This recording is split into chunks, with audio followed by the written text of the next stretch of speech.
Saya akan membuat video pembahasan bagaimana cara menggambar grafik dari fungsi ini ya. Kalau kita ingin menggambar grafik suatu fungsi, kita harus analisis turunan pertama dan turunan kedua. Oke, pertama kita cari dulu turunan pertamanya ya. Turunannya adalah 4x pangkat 3 min 24x kuadrat tambah 36x kurang 16 ya. Lalu langkah berikutnya kita bikin ini. Turunan pertamanya jadi 0. Kita bikin si turunan pertamanya jadi 0. Dan kita coba cari nilai X yang memenuhi. Jadi setelah dapat turunan pertamanya dibuat jadi sama dengan 0 ya. Dan kita coba cari nilai X-nya. Kita bagi 4 dulu ya. Biar nanti gampang nyari nilai X-nya.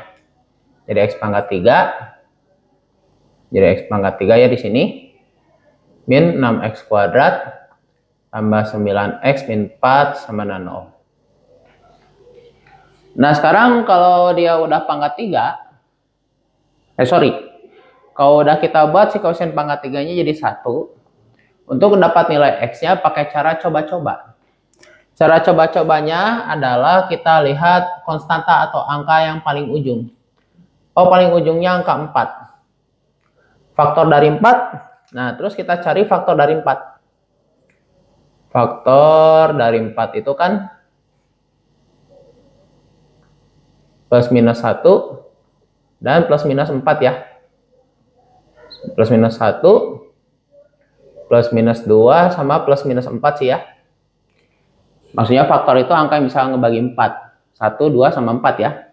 Tapi kalau di suku banyak, karena ini pangkat 3 itu namanya udah suku banyak ya. Kalau suku banyak faktornya harus plus minus ya. Faktor itu artinya angka yang bisa membagi. Jadi kita coba cari nilai X dengan cara mencoba angka 1, min 1, 2, min 2, 4, min 4. Mana yang masukin ke sini hasilnya jadi 0. Oke, sekarang kita coba angka 1 ya.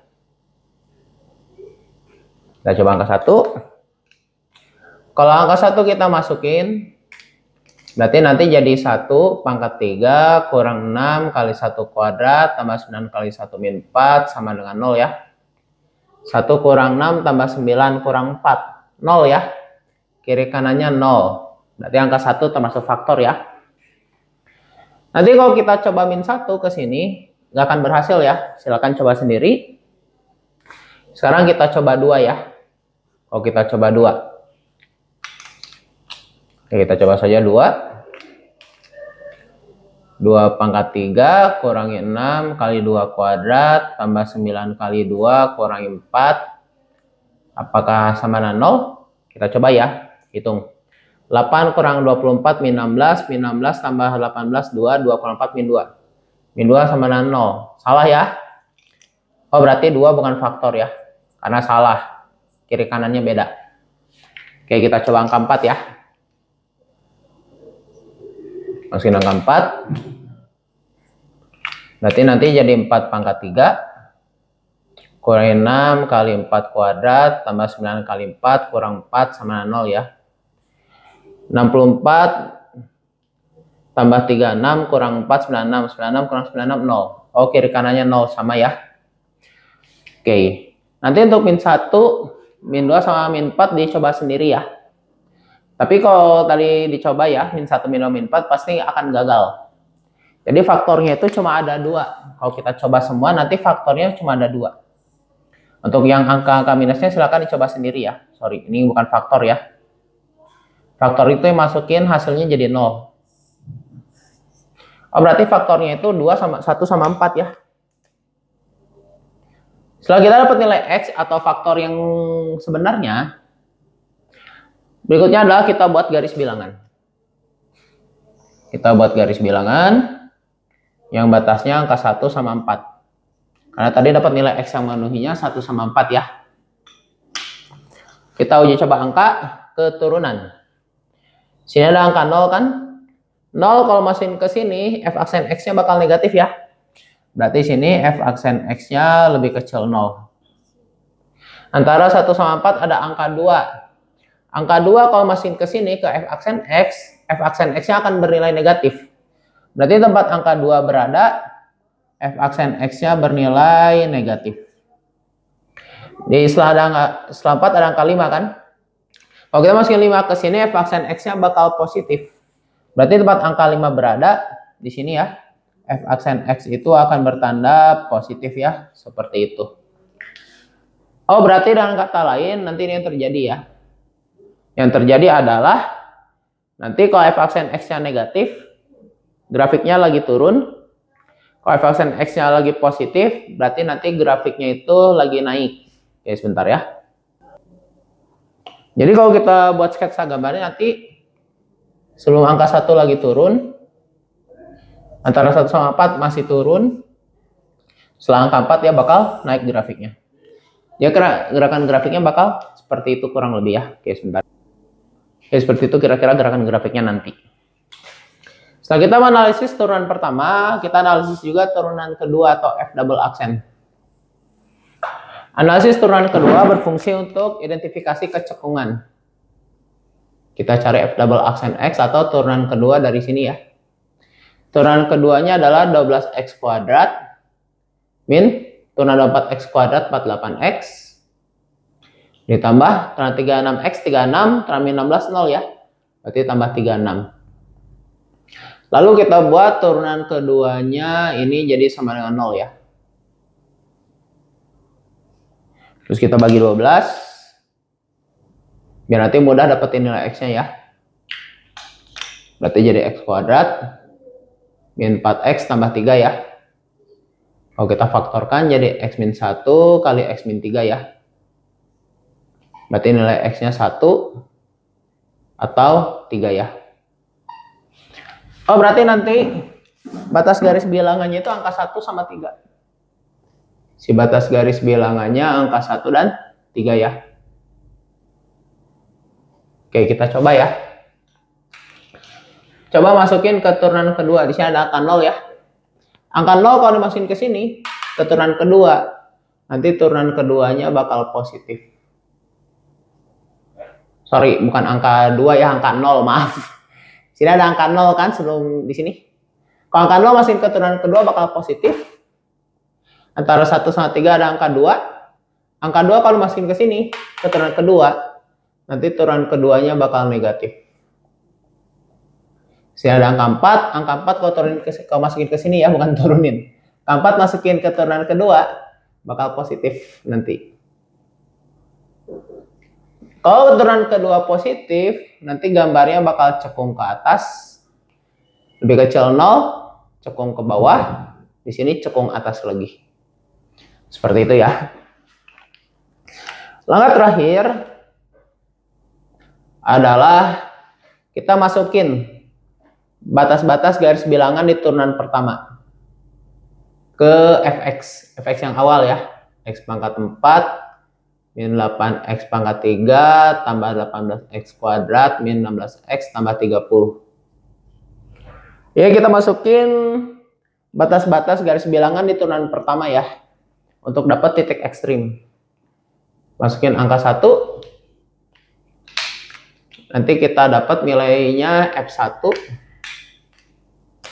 F1 itu akan sama dengan 1 kurang 8 tambah 18 kurang 16 tambah 30 ya. Ini akan sama dengan 25. Berarti kita punya titik 1,25 ya, titik ekstrim yang pertama.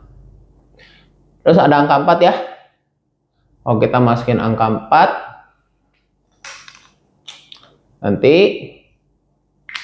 nilai dari F4 itu bakal sama dengan 4 pangkat 4 256 kurangi 4 pangkat 3 kali 8 512 tambah 4 kuadrat kali 18.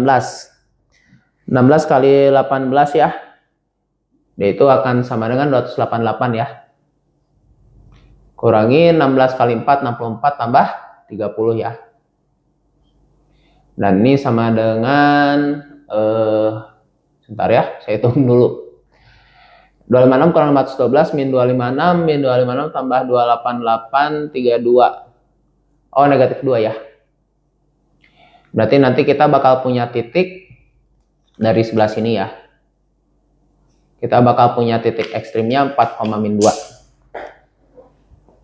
4, negatif 2. Setelah kita masukin batas garis bilangan di turunan pertama, masukin juga batas garis bilangan di turunan kedua. 1 sama 3 kan? Oke. Nanti kalau di turunan, apa sih kalau kita masukin batas garis bilangan di turunan kedua, kita akan dapat yang namanya titik belok. 1 tadi udah dicobain ya. Sekarang coba 3. Kalau kita masukin 3. Ini kita masukin ya. Nanti nilai F3-nya akan sama dengan 3 pangkat 4, 81, kurangin 3 pangkat 3, 27. 27 kali 8 tuh 216 ya. Kurangi 216, ditambah 3 kuadrat 9. 9 kali 18, 162. Kurangi 16 kali 3, 48, tambah 30 ya. Oke, 162 ditambah 81 kurang 216, itu ya 135 ya. Min 135 tambah 162 itu 27. 27 tambah 30, 57, 57 kurang 48, 9 ya. Berarti nanti dia titik beloknya 3,9 ya. Oke. Oke, kita udah analisis turunan ke-1 ke-2 ya. Oke, langkah berikutnya kita gambar sketsanya ya. Oke, gambar sketsanya akan seperti ini. Langkah terakhir kita gambar sketsa grafiknya ya. Y paling besar 25, paling kecil min 2 ya. Oke, kalau gitu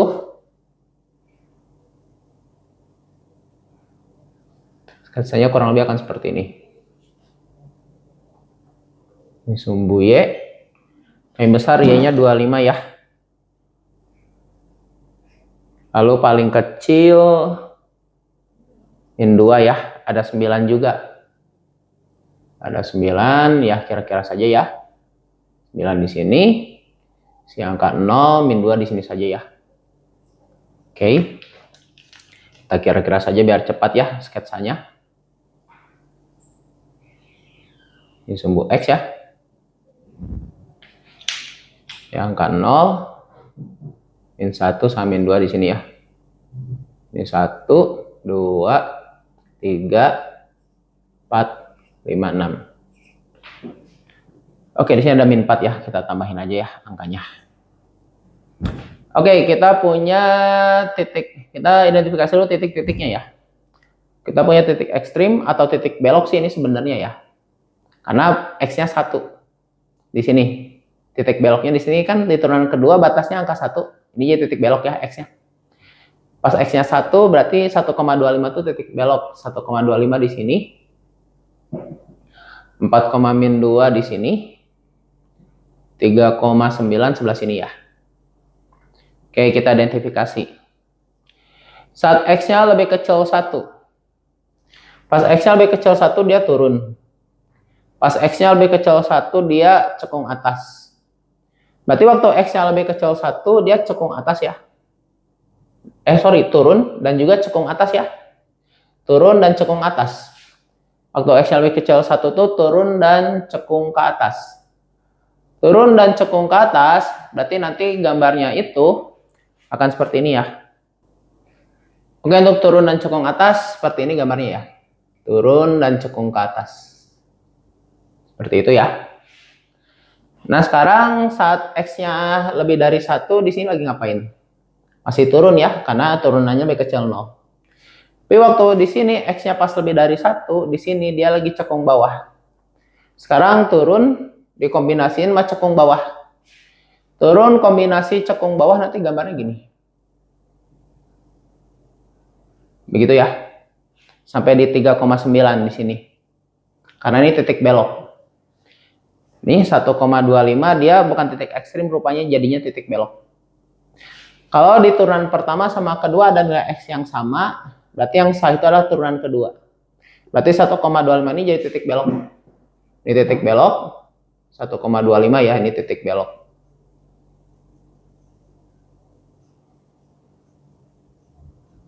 Ini pun sama ya, 3,9 titik belok ya.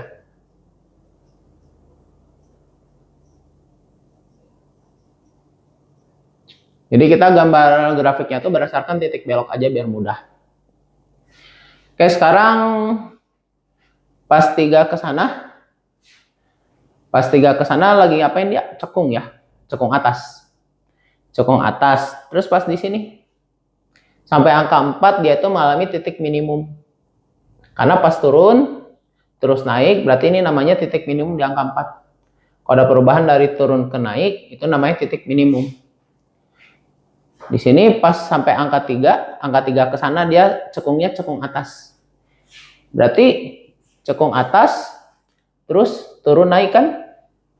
3 ke sana cekung atas dari sini. Dari 3 ke sana perubahan dari turun ke naik. Berarti cekung atas turun dan naik. Gambarnya seperti ini berarti grafiknya. Alasannya karena di angka 4 ini dia peralihan dari turun ke naik. Kalau peralihan dari turun ke naik berarti di sini titik minimum. Simpatnya titik minimum 4,-2. Ini titik minimum ya.